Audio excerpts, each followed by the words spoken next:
Hi, everybody. This is Jimmy, and you're reading with Jimmy.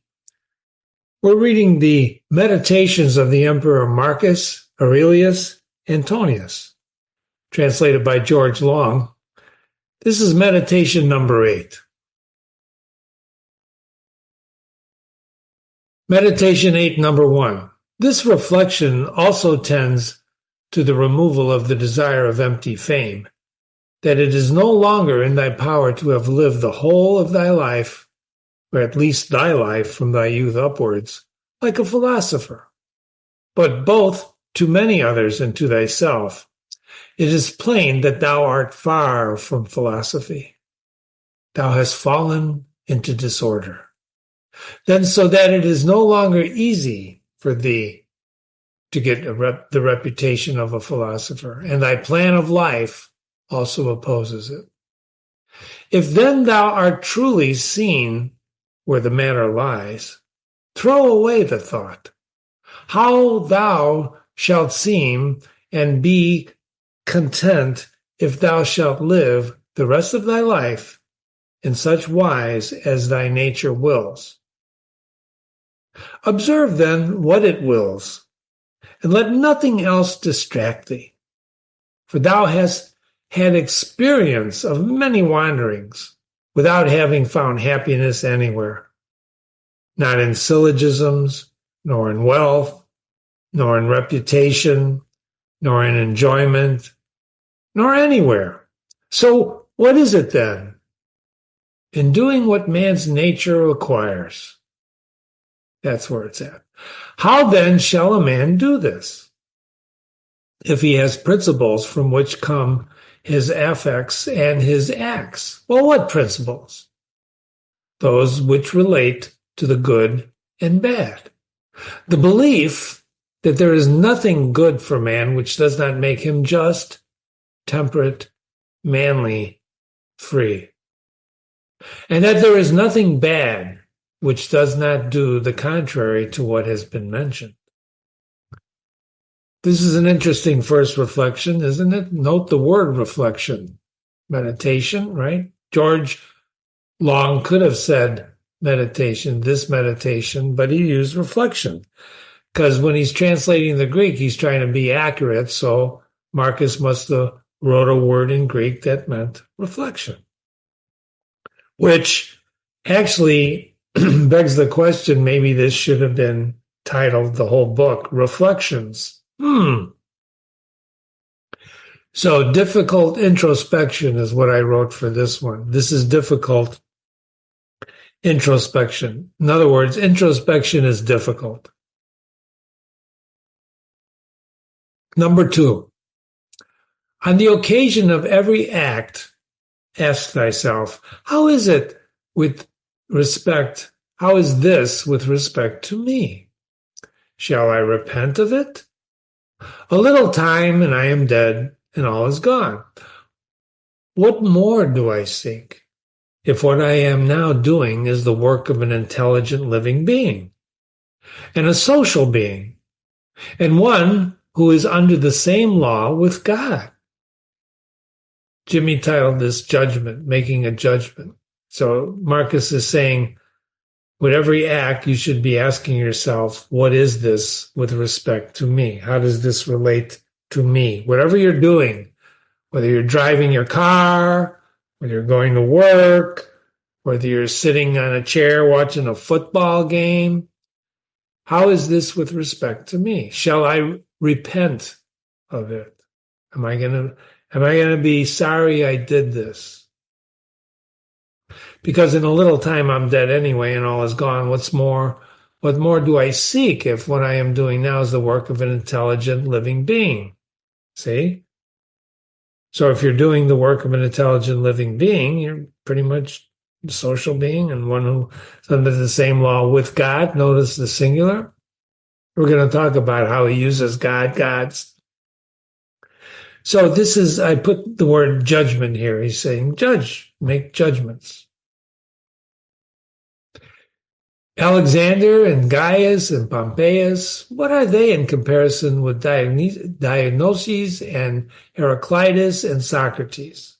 So he's just saying, what are these people? And he puts here Gaius is Julius Caesar, Pompeius is Pompey, named Magnus. George's footnote for you. Who are these people, right? For they were acquainted with things and their causes and their matter, and the ruling principles of these men were the same. But as to the others, how many things had they to care for? And to how many things were they slaves? So Jimmy wrote knowledge's comparison here. So remember, George Long is actually putting these brackets because he wants to fill in some of the words that may be implied by Marcus Aurelius to help us understand it. But you saw me read this passage without the brackets. Now we can go back and read it with the brackets, or you could just pause the recording and go back and read it with the brackets, and it may help you understand it. Number 4, that men will do the same things nevertheless, even though thou should burst. George gave us a bracket here, the word consider. If you don't, I didn't read it with that word. I just read what Marcus wrote, that men will do the same things nevertheless, even though you would burst, change. In other words, they're going to do the same thing anyway, even though you burst. How many times have you tried to change people's behavior? Number 5. This is the chief thing. Be not perturbed, for all things are according to the nature of the universal. And in a little time thou wilt be nobody and nowhere, like Hydranus and Augustus. All right? In the next place, have fixed thy eyes steadily on thy business, look at it, and at the same time remembering that it is thy duty to be a good man. And what man's nature demands, do that without turning aside, and speak as it seems to thee most just. Only let it be with a good disposition, with modesty, and without hypocrisy. So I wrote anxiety here. So Mark is saying, here's the chief thing. What's the chief thing? Don't be perturbed. Don't be anxious. Don't be mad. Don't be pissed. For all things are according to the nature of the universal. So everything is the way it should be. Because it's your duty to be a good person. Number 6.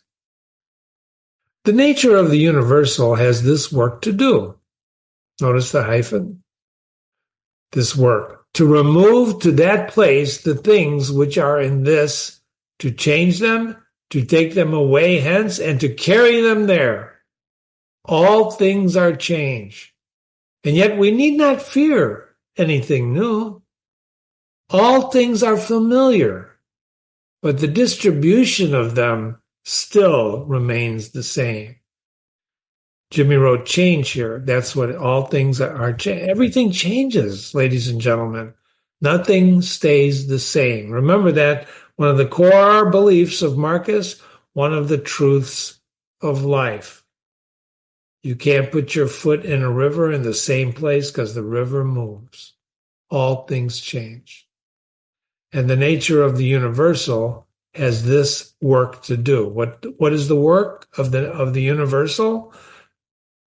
To remove to that place things which are in this, change them, keep them away, carry them away. Just keep things moving. Number 7. Every nature is contented with itself when it goes on its way well. And a rational nature goes on its way well when in its thoughts it assents to nothing false or uncertain, and when it directs its movements to social acts only, and when it confines its desires and aversions to the things which are in its power, and when it is satisfied with everything that is assigned to it by the common nature. For of this common nature, every particular nature is a part. And as the nature of the leaf is a part of the nature of the plant, except that in the plant, the nature of the leaf is a part of the nature which is not perception or reason, and is subject to be impeded, but the nature of man is part of a nature which is not subject to impediments, but it is intelligent and just, since it gives everything in equal proportions and according to its worth, times, substance, cause, activity, and incident. But examine, not to discover that any one thing compared with any other single thing is equal in all respects, but by taking all the parts together of one thing and comparing them with all the parts together of another. So Jimmy wrote here, the nature of things. And this is important to Marcus because he's talking about a rational nature goes on its way when it thinks, right? It assents to nothing false or uncertain. And when it directs its movements to social acts. In other words, do what your nature calls you to do. Correct? For this common nature, every particular nature is a part. In other words, the leaf is part of a plant, except that in the plant, the nature of the leaf is part of a nature which is not perception and reasons. Plant don't reason, but man reasons. And man is part of nature which is not subject to impediments. Man is superior to plants. Number 8. Thou hast not leisure to read. Remember, when he uses the word thou, he's talking to himself, right? These are self-awareness reflections. These are like diary entries. Number 8. He's saying, you don't have the leisure to read or ability. George puts in these brackets. Now, I don't know if you want those brackets. Let's read without the brackets, can we? Thou hast not leisure to read, but thou hast leisure to check arrogance. Thou hast leisure to be superior to pleasure and pain. Thou hast leisure to be superior to love of fame, and not to be vexed at stupid and ungrateful people, nay, even to care for them. So what's he saying here? Leisure and self-examination. So he's saying, you don't have leisure to read. He's chiding himself. He's chiding himself. You don't have leisure to read, Marcus, he's saying to himself, but you have leisure to check your arrogance. In other words, you should be able to check your arrogance, to check your superior, you're superior to pleasure and pain. These are all Stoic principles. You've got leisure to be superior to love of fame. You don't have to love fame. You could be above that love of fame stuff. And don't be mad at stupid and ungrateful people. Nay, even to care for them. You got to rise above that. And you got to really care for them. Number 9. Let no man any longer hear thee finding fault with the court life or with thy own. I didn't put anything here. It's short and sweet. Don't find fault with court life or with thy own life. Don't complain. Maybe that's what I should have wrote, right? Don't complain. Number 10, repentance is a kind of self-reproof for having neglected something useful. When you repent, it's kind of like a self-reproof, right? You repent for having neglected something useful. But that which is good must be something useful. And the perfect good man should look after it. But no such man would ever repent of having refused any sensual pleasure. Well, pleasure then is neither good nor useful. You got to think of this is a deep thought, number 10, about repenting. Pleasure is neither good nor useful. So when you don't get pleasure, why would you repent it? Number 11. This thing, what is it in itself, in its own constitution? What is its substance and material? And what its casual nature? And what is it doing in the world? And how long does it subsist? I want you to think about this. This is an important one. I'm surprised I didn't give it an arrow. I gave it a word. It. What is it? That's the pronoun of thing. And you can apply this to anything. So pick a rose. This rose. What is it in itself, in its own constitution? And what is the rose substance and material? And what is the rose's causal nature? And what is the rose doing in the world? And how long does it subsist in the world? Pick another topic. Yourself. Well, what is this self? What is it in itself, in its own constitution? Myself. What is its substance? You see what I'm saying? You can take anything you want and use number 11 for meditation number 8, pardon me. Meditation number 8. And these are the questions you should be asking about things. Right? Nouns, person, places, things. Number 12. When thou resistest from sleep with reluctance, when thou risest, from sleep with reluctance, remember that it is according to thy constitution and according to human nature to perform social acts. But sleeping is common also to irrational animals. And that means lions, tigers, right? But that which is according to each individual's nature is also more peculiarly its own, and more suitable to its nature, and indeed also more agreeable. So I put sleep here, right? So how does he start that?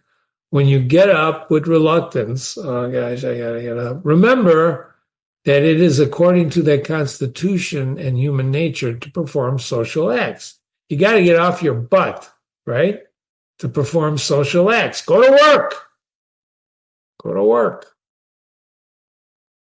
Help people. But sleeping is common to irrational animals. All animals sleep, but they don't get up to work, do they? But that which is according to each individual's nature is also peculiarly its own, and more suitable to its nature, your nature, and indeed also more agreeable. Number 13. Constantly, if it be possible, on the occasion of every impression on the soul, apply it to the principles of physic, ethic, and dialectic. That's one of his rules. If it's possible, on every impression that is made on your soul, do the principles of physic, ethic, dialectic. What are those principles, Jimmy? Well, we're going to look them up sometime, right? We're going to figure that out. Number 14. Whatever man thou meetest with, immediately say to yourself, what opinions has this man about good and bad?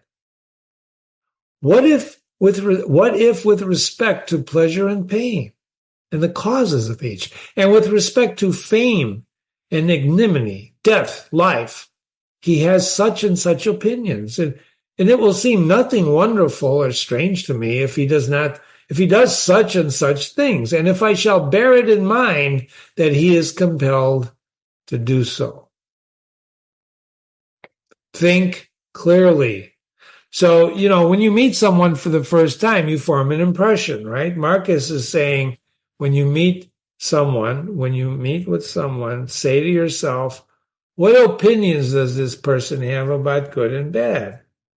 Make a judgment. 15. Remember that as it is a shame to be surprised if the fig tree produces figs, so it is to be surprised if the world produces such and such things of which it is productive. And for the physician and the helmsman, it is a shame to be surprised if a man has a fever or if the wind is unfavorable. Think about this one. Jimmy put down reality here. So Marcus is saying to himself, remember, Marcus, it's a shame to be surprised. Don't be surprised if a fig tree produces figs.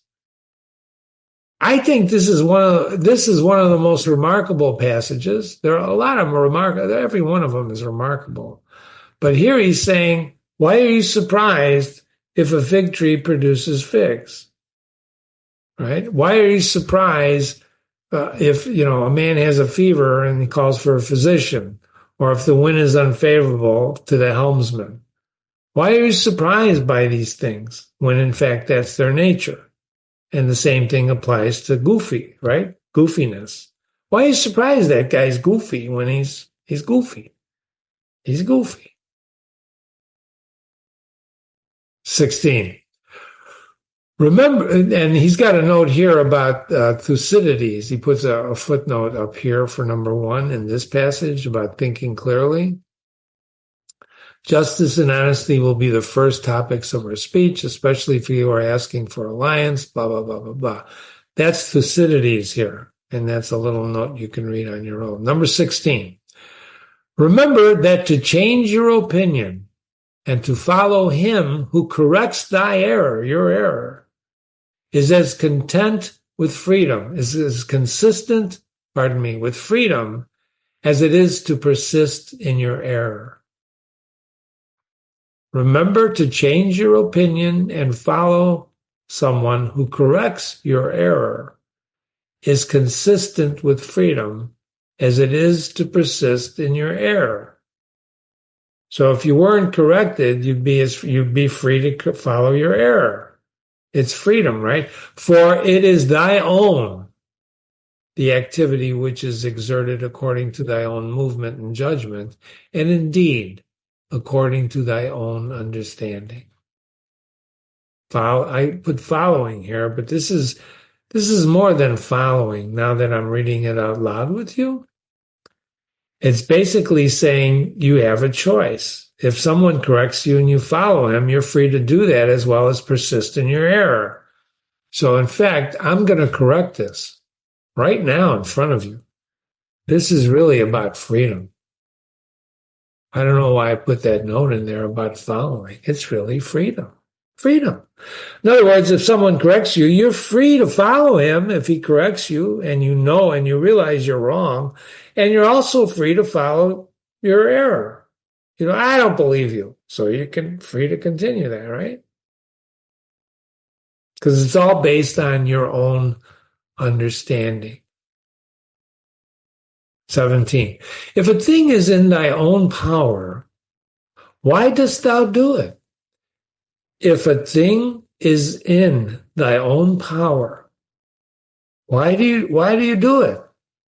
But if it is in the power of another, whom dost thou blame, the atoms or the gods, both are foolish. Thou must blame nobody. For if thou canst correct, but if thou canst not correct at least the thing itself. But if thou canst do even this, of what use is it to thee to find fault? For nothing should be done without a purpose. Jimmy put purpose here. So if a thing is in your power, why do you do it? But if the power is in the power of another, it's in the power of another, whom dost thou blame? Why do you blame somebody? The atoms? The gods?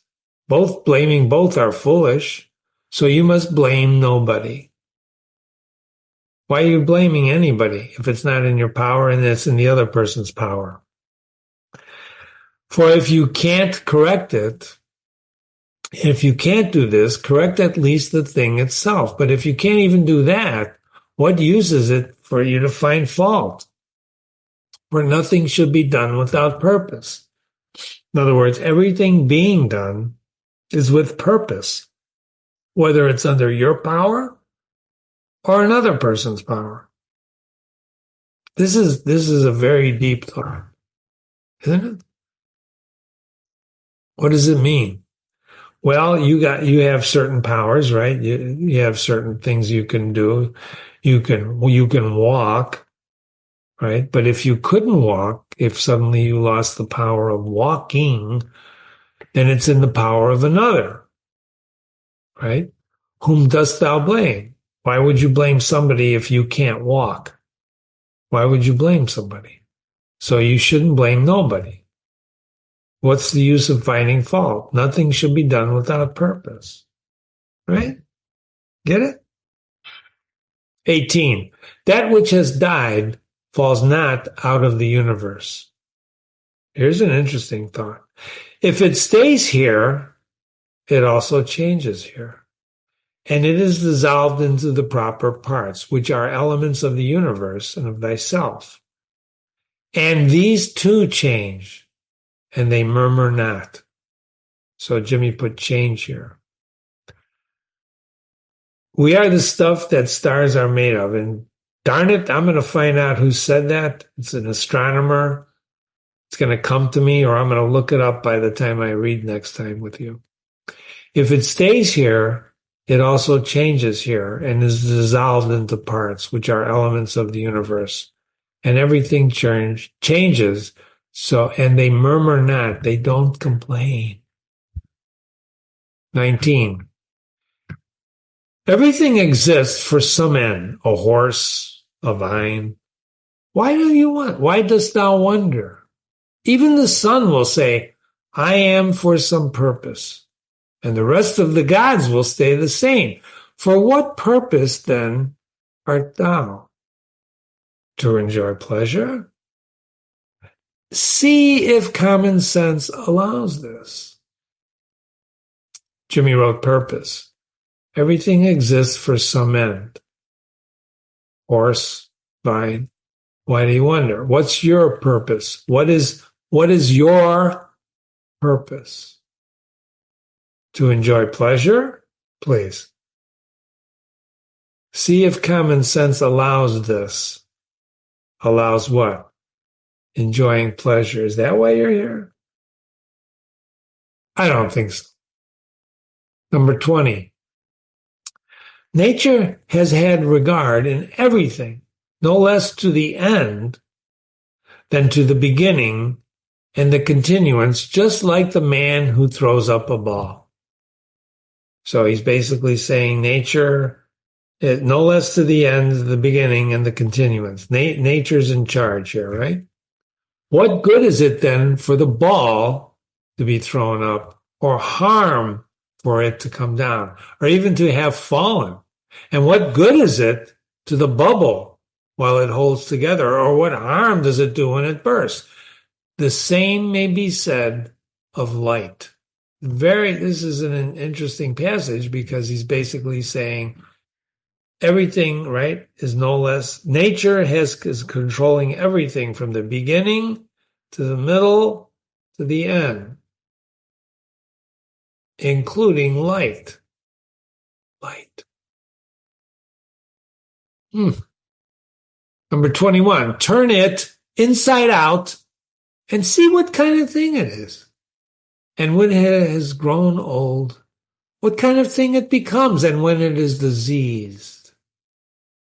Short-lived are both the praiser and the praised, and the rememberer and the remembered. And all this in the nook of this part of the world, and not even here do we all agree. No, not anyone with himself.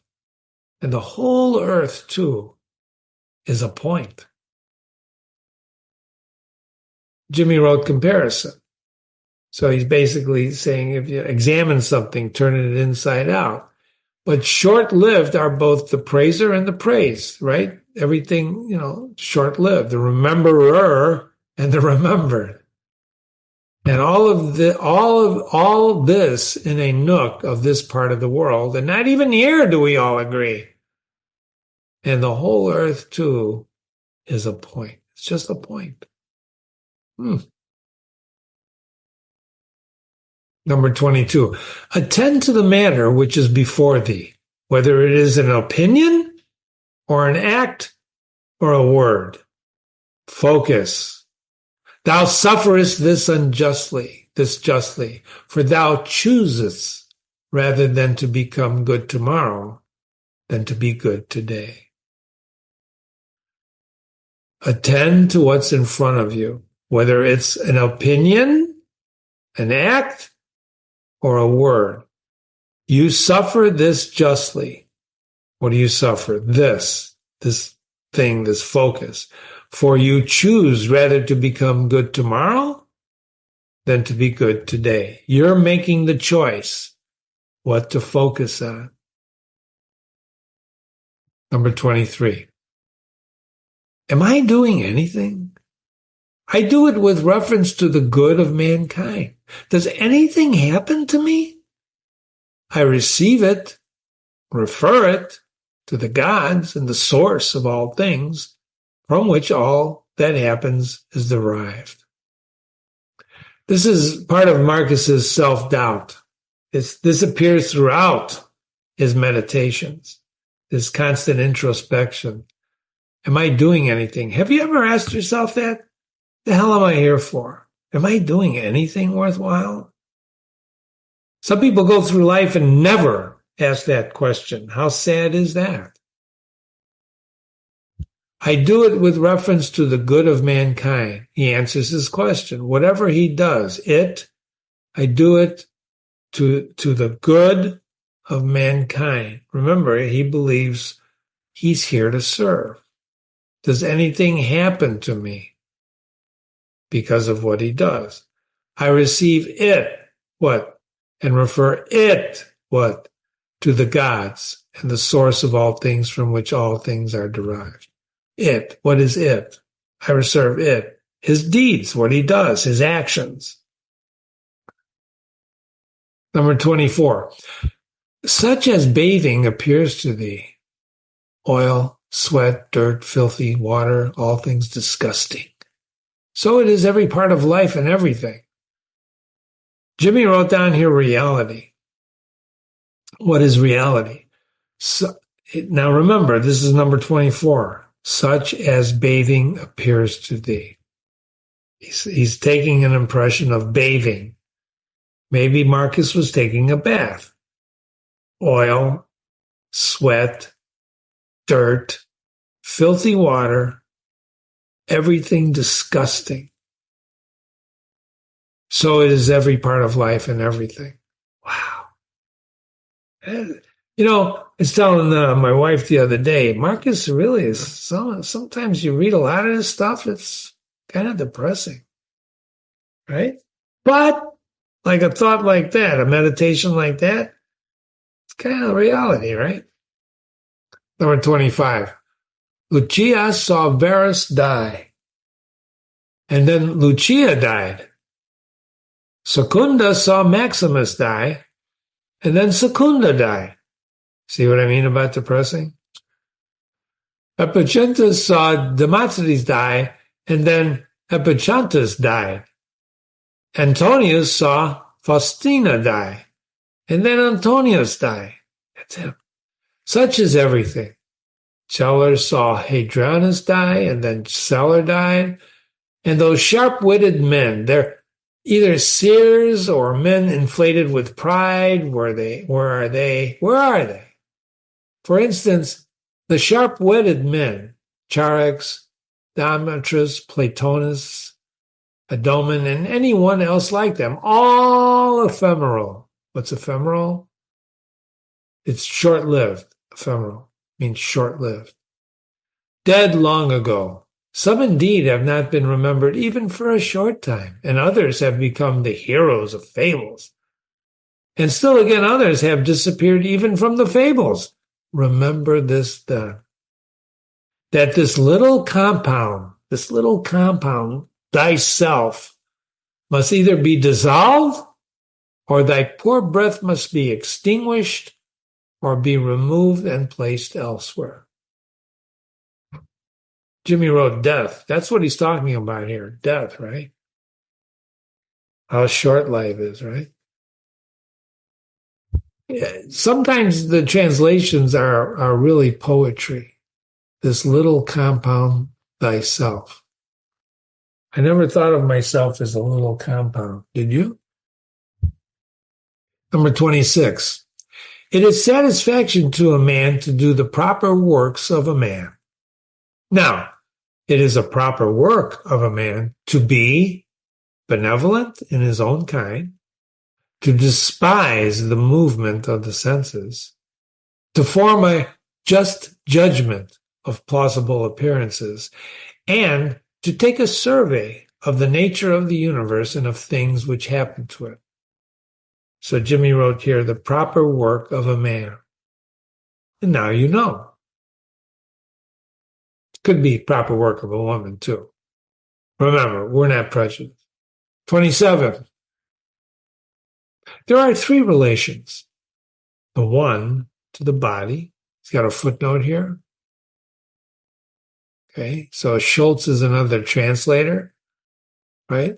And he puts these notes in here. You don't have to read them. There are three relations. The one to the body. So I titled this relationships, which surround thee. The second to the divine, cause from which all things come to all. And the third to those who live with thee. What are the three relationships? To your body, to the divine, and to people around you. That makes pretty good sense, doesn't it? You relate to yourself, you relate to the divine, God, whatever. If you don't believe in that, maybe you don't have a relationship with them, right? With the divine. And the third one is with the people around you. Social. Remember, he believes in being social. 28. Pain is either an evil to the body, then let the body say what it thinks of it, or to the soul. But pain, it is in the power of a soul to maintain its own serenity and tranquility, and not to think that pain is an evil.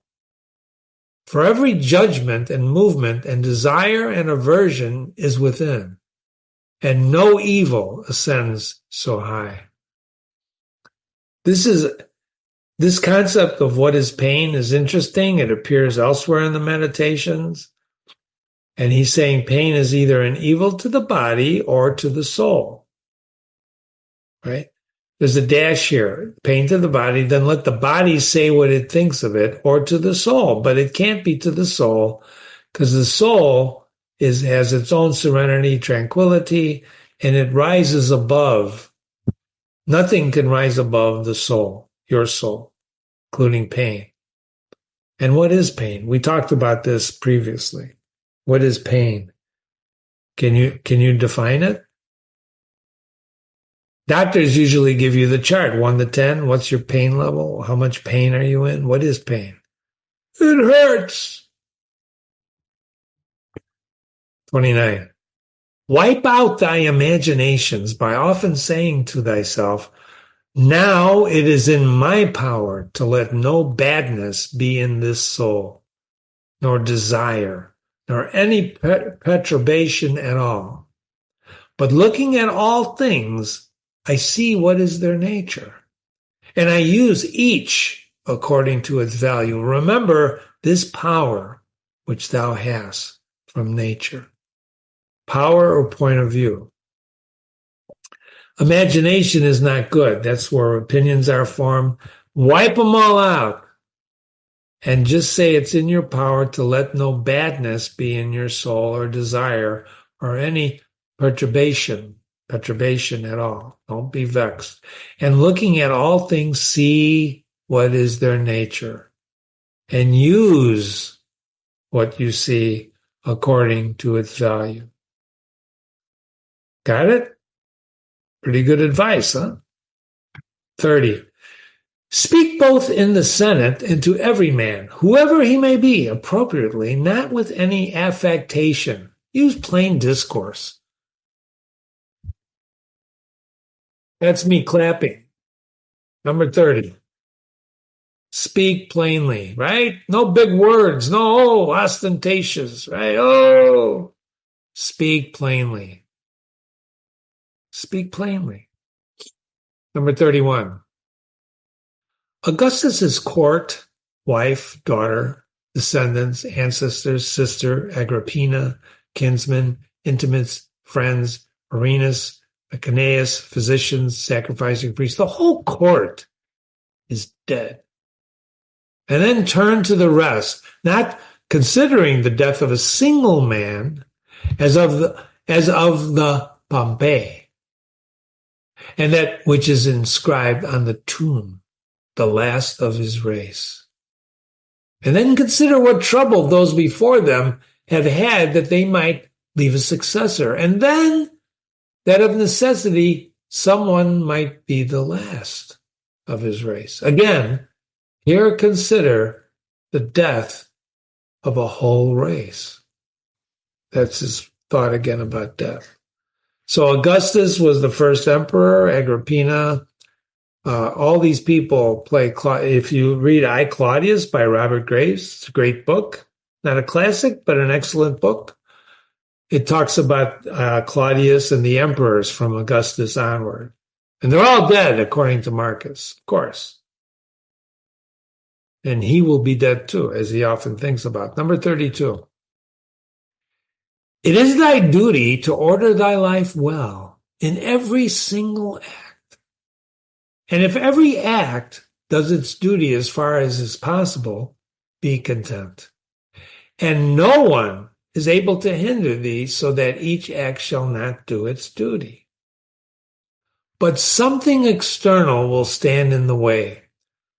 Nothing will stand in the way of thy acting justly and soberly and considerately. You see these hyphens here? He's arguing with himself. Those are extended pauses. But perhaps some other active power will be hindered. Pause. Well, by the acquiescing and the hindrance, and by being content to transfer your efforts to that which is allowed, another opportunity of action is immediately put before thee, in place of that which was hindered, and one that which will adapt itself to this ordering of which we are speaking. You see how lovely he talks to himself? How logical is this guy? Huh? This is order and duty. You could read that again. I want to read it again, but I don't want to lose you. So you can put it on pause and read this again, or go back and read it with me again. No one is able to hinder you to act and do your duty. No one to do your duty. Then he argues, there's a pause. But something external will stand in the way of doing my duty. And then he replies to himself, nothing will stand in the way of you acting justly, soberly, and considerately. You see? Isn't that beautiful? Number 33. Receive without arrogance and be ready to let it go. I love that one. Receive without arrogance and be ready to let it go. And I wrote, easy come, easy go, right? Don't covet things. Oh, I covet things. Maybe we'll read Silas Marner by George Eliot one day about a miser. Don't covet. Receive without arrogance, not just wealth or prosperity like George says, but anything, pain, suffering. Receive without arrogance and be ready to let it go. Number 34. If thou didst ever see a hand cut off, or a foot, or a head, lying anywhere apart from the rest of the body, such does a man make himself as far as he can, who is not content with what happens and separates himself from others or does anything unsocial. And he's using his practical experience as a warrior. If you've ever seen a foot or a head, apart from a body, he's saying, that's what you do. That's what you do, right? When you're not content with what happens, you separate yourself from others and doing anything and does anything unsocial. When you commit unsocial acts, you separate yourself from yourself. Suppose that thou hast detached thyself from the natural unity, for thou once made by nature apart, but now thou hast cut off thyself off. Pause. Yet here there is this beautiful provision that it is in thy power again to unite thyself. God has allowed this to no other part, after it has been separated and cut out asunder to come together again. Singular God. Jimmy, I thought you said Marcus Aurelius is Roman and he believes in many gods. I did. So why is he using the singular God? Because he's Marcus Aurelius and he chooses to use the singular God in this meditation. It's in your power to unite yourself again. No other part can do that. Remember, you and the animals and everything around you are part, right? But only man can do this. Bring himself, after he separated himself, back into the fold. But consider the kindness by which he has distinguished man. For he has put it in his power not to be separated at all from the universe. And when he has been separated, he has allowed him to return and to be united and to resume his place as a part. These are Christian thoughts for sure. Forgiveness, right? He's basically saying when you cut yourself off from being human, right? There's that somehow we have the ability to bring ourselves back into the fold. God has allowed this to no other part. Nobody else can do this. Only human beings.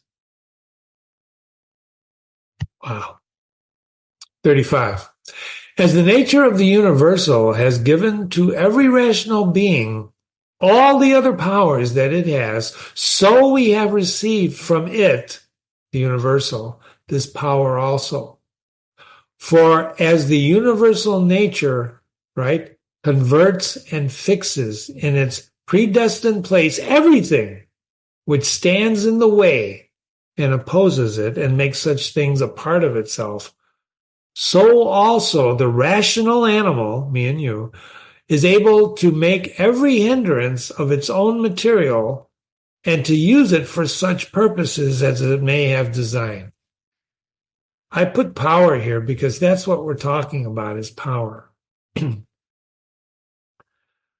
The universal nature in Marcus Aurelius is an interesting concept. You're going to see it over and over again, and we will discuss it. Right? It's the one. It's the thing, right? It's the one. George put a footnote. The text is corrupt.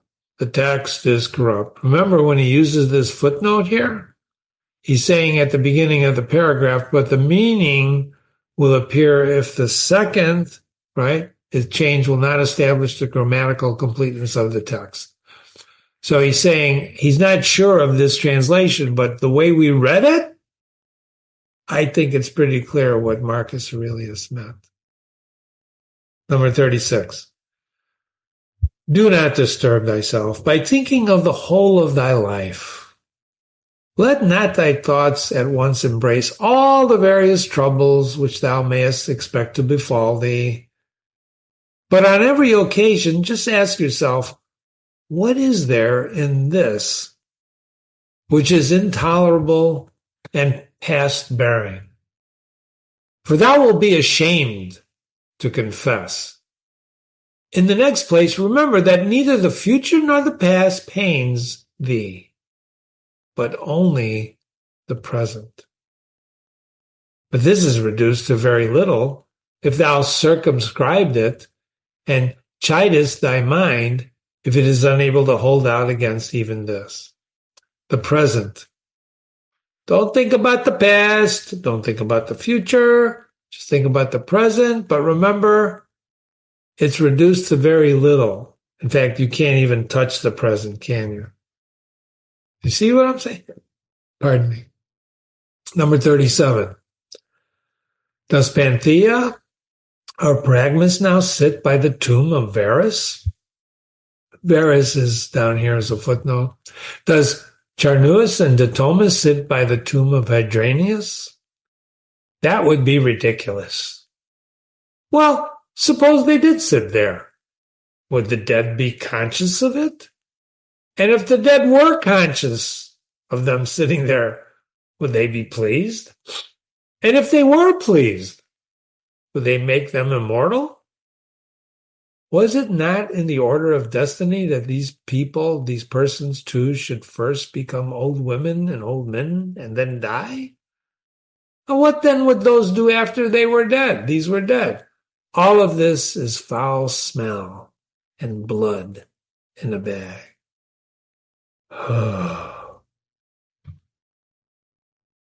Death, right? All this is foul smell and blood in a bag. Eee. What's all this? All this thinking. Who cares? They're dead. You're going to be dead. That's what he's saying. Number 38. If thou canst see sharp, look and judge wisely, says the philosopher. Seeing. If you can't see sharp, look and judge wisely, says the philosopher. Seeing is important, right? To try to see reality. If you can't see sharp. 39. In the constitution of the rational animal, I see no virtue which is opposed to justice. But I see a virtue which is opposed to love of pleasure, and that is temperance. What is temperance? Right? Think about temperance. I'm taking a drink of water. Thank you. Pardon me.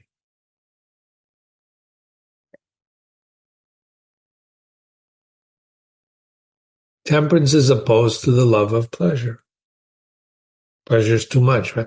Number 40, if thou takest away thy opinion about that which appears to give thee pain, thou thyself standest in perfect security. There's that hyphen. Who is this self? So he's saying if you take away your opinion, remember opinions, everybody's got them. He doesn't like opinions. They come from imagination. You don't want that. Which appears to give you pain. If you take that away, you stand in perfect security. Hyphen. Who is this self? He answers himself. The reason. Pause. But I am not reason. Pause. Be it so. Well, then let the reason itself not trouble itself. But if any other part of thee suffers, let it have its own opinion about himself. I like that, right? He's talking to himself here beautifully, huh? But if any other part of thee suffers, well, let it have its own opinion about itself. Number 41. Hindrance to the perceptions of sense is an evil to the animal nature. Hindering perceptions of sense is evil to the animal nature. Hindrance to the movements is equally an evil to the animal nature. And something else also is equally an impediment and an evil to the constitution of plants. So that which is a hindrance to the intelligence is an evil to the intelligent nature.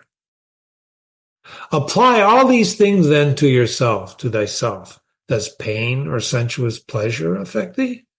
The senses will look to that. Has any obstacle opposed thee in thy efforts towards an object? If indeed thou wantst making this effort absolutely, right? Certainly this obstacle is an evil to thee considered as a rational animal, but if thou takest the usual course of things, thou hast not yet been injured, nor even impeded. So the things, however, which are proper to the understanding, no other man is used to impede, for neither fire, nor iron, nor tyrant, nor abuse touches it in any way. And when it has been made a sphere, it continues a sphere. This is kind of like obscure, right? But he's not. He's just talking about what hinders you. What do you think hinders you? What stops you from doing what you want to do? Pain, talent, whatever. What stops you? Right? So he's basically saying nothing can stop you. If, your intelligence, if thou takest the usual course of things, thou hast not yet been injured or even impeded. 42. It is not fit that I should give myself pain, for I have never intentionally given pain even to another. There's that pain thing again, right? 43. Different things delight different people, but it is my delight to keep the ruling faculties sound without turning away either from any man or any of the things which happen to men, but looking at and receiving all with welcome eyes and using everything according to its value. We're going to stop there with number 43, or we're going to pick up with number 44. Okay, so let's just drop down here real fast because we're on page, where are we? Page 8 of 12. Going to go down here. Part 1. You've been reading with Jimmy. We've been reading number 8, Meditation of Marcus Aurelius. Come back for part 2 of meditation number 8. Or you can visit and read other classics on this website, like The House of Usher by Edgar Allan Poe. Remember, if you have questions, email me, concerns, interpretations. You want to write an essay and send it to me. Jimmy@readingwithjimmy.com. Jimmy@readingwithjimmy.com. This is Jimmy. Thanks for coming. Enjoy your day.